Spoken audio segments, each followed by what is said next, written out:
नमस्कार दोस्तों। देखिए, आप में से बहुत से लोग काफ़ी लेट तैयारी प्रारंभ किए होंगे और तैयारी प्रारंभ करने में इतना विलम्ब हो चुका होगा कि बहुत सी चीज़ें आपको समझ तो सकते हैं आप, लेकिन आपके पास समय नहीं है, इसलिए अब आपको समझने में कठिनाई हो रही होगी।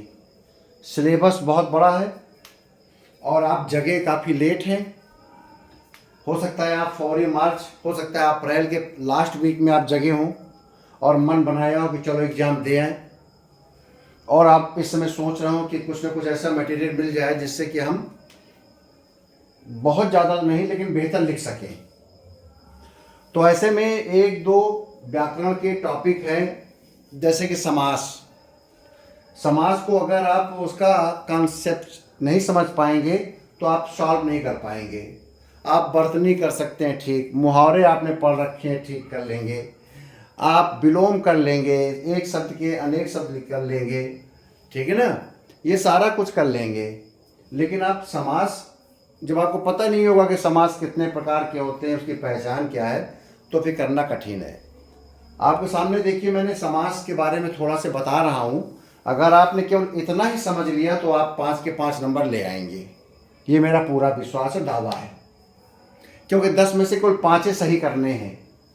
और ये मैंने आपके सामने देखिए 6 समास मैंने लिखे हैं, और इसमें से आपको 5 समास आप उसको देखकर उसके अर्थ को पहचान जाएंगे।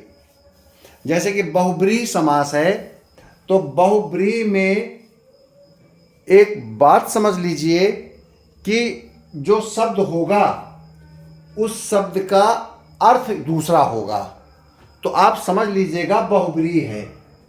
मतलब कि वो जो शब्द होगा उस शब्द का कोई अर्थ नहीं होगा, और जो अर्थ होगा वो पूरा का पूरा भिन्न होगा। जैसे दशमुख या दशानन। अब 10 मुख का तो कोई मतलब ही नहीं है, ठीक है, 10 मुख का तो कोई मतलब नहीं है, लेकिन हम 10 मुख किसको कहते हैं, दशानन किसको कहते हैं, रावण को। तो अर्थ बिल्कुल भिन्न है। 10 मुख का मतलब रावण, तो आप समझ लीजिए 10 मुख अगर लिखा हुआ है तो ये बहुब्रीहि समास है।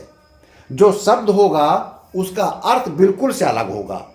पीतांबर, ठीक है, अब पीतांबर किसको कहते हैं, कृष्ण भगवान को। घनश्याम कहते हैं कृष्ण भगवान को। पुंडरीक कहते हैं विष्णु भगवान को। मनोज कहते हैं कामदेव को। चंद्रशेखर कहते हैं शिव को।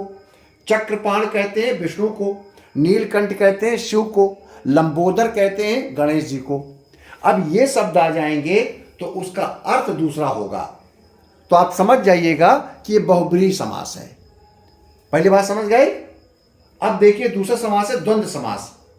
जब आपको कोई भी शब्द मिल जाए समास में और उसमें आप लगा कर देखिए और या अथवा, अगर ये और या अथवा लग जा रहा है उस शब्द में तो समझ लीजिए द्वंद्व समास है, ठीक है। इसमें दोनों ही पद यानी कि दोनों ही शब्द का अपना मतलब होता है, दोनों ही प्रधान होते हैं, ठीक है। और उसमें हमें और लगाते हैं या अथवा लगाते हैं या लगाते हैं, और उस तो समझ लीजिए वो द्वंद्व समास है। जैसे पेपर में आ जाए दिन रात, तो दिन और रात के बीच में लगा देंगे और दिन और रात, ठीक है, या दिन या रात, तो ये समझ लीजिए द्वंद्व समास है। देश विदेश, देश और विदेश, देश या विदेश, तो द्वंद्व समास। दूध रोटी, दूध और रोटी। घर द्वार, घर और द्वार। राग द्वेष, राग एवं द्वेष। थोड़ा बहुत, थोड़ा या बहुत। 100 200, 100 या 200। फल फूल, फल और फूल। तो ऐसे शब्दों में या और अथवा लग जाए तो द्वंद्व। दिमाग में रख लीजिए, द्वंद्व का मतलब और या, बहुब्रीहि का मतलब शब्द का अर्थ अलग, और द्विगु का मतलब संख्यावाचक। तीसरा समास है द्विगु समास, जिसका पहला पद संख्यावाचक हो, तो समझ लीजिए वो द्विगु समास है। त्रिपाठी, द्विवेदी, चतुर्भुज, दुनाली।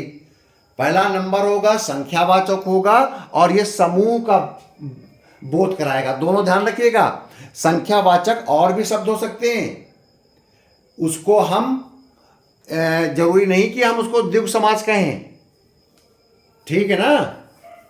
वो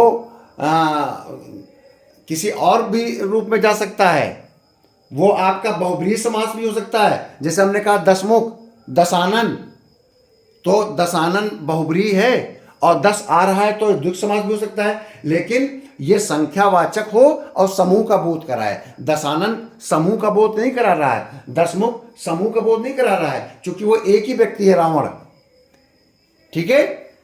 जब समूह का बोध कराए और संख्या हो उसमें, जैसे त्रिपाठी 3 पाठों का, द्विवेदी 2 वेदों का, चतुर्भुज 4 भुजाओं का, दुनाली 2 नाली का, तिरंगा 3 रंग का, सप्ताह 7 दिनों का, नवरत्न 9 रत्न, रत्नों में 9, ठीक है।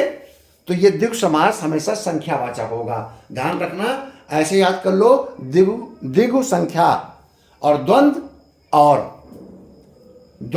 और या, और बहुब्रीहि शब्द का अर्थ भिन्न। तत्पुरुष इसमें अंतिम पद प्रदान होता है।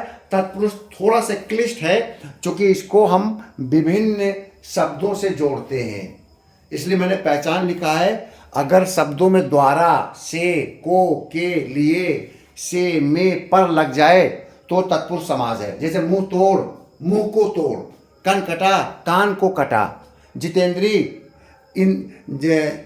जितेंद्री इंद्रियों को जीतने का, इंद्रियों को जीतना, मरणासन मरने को आसन, मतलब मरने वाला।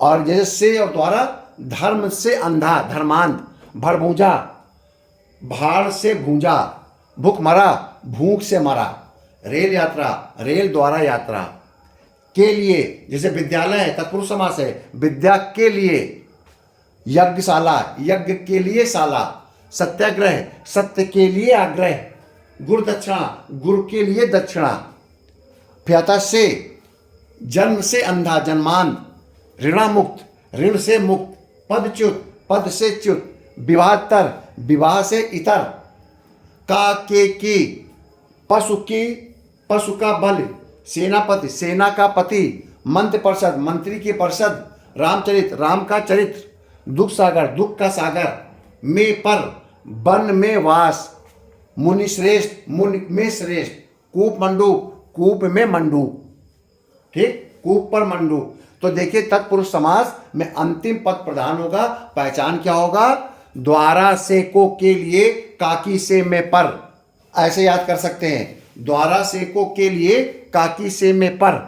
अगर इन शब्दों से ये जो शब्द आपको मिलेंगे इनसे ये बन जा रहा है तो समझ लीजिए तत्पुरुष है। लेकिन मेरा मानना है आप द्विगु समास को, द्वंद्व समास को, बहुब्रीहि समास को आप अच्छे समझिए। आपको 5 मिलेंगे। आप व्ययी भाव समास क्या है? इसमें पहला पद प्रधान होता है, तत्पुरुष में अंतिम पद प्रधान होता है। अब व्ययी भाव कैसा होगा? पहला पद प्रधान होगा प्रतिदिन। इसमें दिन तब तक बेकार है जब तक उसमें प्रति न लग जाए। तो ये प्रति क्या है? ये हमेशा एक जैसा रहेगा, प्रतिदिन, यथाविधि, आजीवन, प्रतिमास। ये एक प्रकार के देखिए उपसर्ग है। अगर यही मैं कह दें कि इसमें उपसर्ग क्या लिखा है तो प्रतिदिन में प्रति उपसर्ग है। ये आपका प्रधान है एक प्रकार का। यथाविधि, यथा इसमें उपसर्ग है, आजीवन में आ उपसर्ग है और प्रतिमास में प्रति उपसर्ग है। तो जो पहला शब्द ऐसे लिखा होता है आपको लगे वहां पर कि ये उपसर्ग सा दिख रहा है तो अव्ययी भाव होगा। कर्मधारय समास क्या होगा? इसमें एक पद विशेषण होगा, मतलब इसमें क्वालिटी दिखाएगा, विशेषण। जैसे नीला अंबर तो नीला विशेषण है। सतपथ तो कैसा पथ? सत्य का पथ, सत्य इसमें विशेषण है। महापुरुष कैसा पुरुष? महा, तो महा क्या है? विशेषण है, एडजेक्टिव है। शन मार्ग, सत्य का मार्ग, तो शन जो है वो आपका विशेषण है। और सन्मार्ग का अगर हम को बनाए उपसर्ग तो सन्मार्ग का उपसर्ग होगा सत। और मंद बुद्धि, यानी कि बुद्धि कैसी है? मंद, तो मंद एडजेक्टिव हो गया। उड़न तस्त्री, कैसी तस्त्री? उड़ने वाली, तो इसमें उड़न विशेषता है तो कर्मधारा है। जिसमें पहला पद विशेषता होगा तो वो है कर्मधारय। सज्जन तो सतजन, तो कैसा व्यक्ति, इसमें सत शब्द जो है पहला विशेषण है तो सज्जन। नीलकमल, कैसा कमल, नील कमल, तो नील शब्द इसका विशेषण है। पूर्णांक, कैसा अंक, पूर्ण, पूरे अंक, तो पूर्णांक में पूर्ण जो शब्द है वो विशेषण है। मृग नयनी, कैसे नयन है, मृग जैसे, तो मृग इसमें विशेषण है। कमल नयन, कैसा नयन है, कमल जैसा, तो कमल इसका विशेषण है। ठीक है, तो मुझे पूरी तरह विश्वास है कि आपको समास का ये जो चैप्टर है अच्छी तरह समझ में आ गया होगा। इसको कई बार सुनिएगा तो आप 100% आप 5 नंबर का समास का प्रश्न सही कर लेंगे। बहुत बहुत धन्यवाद।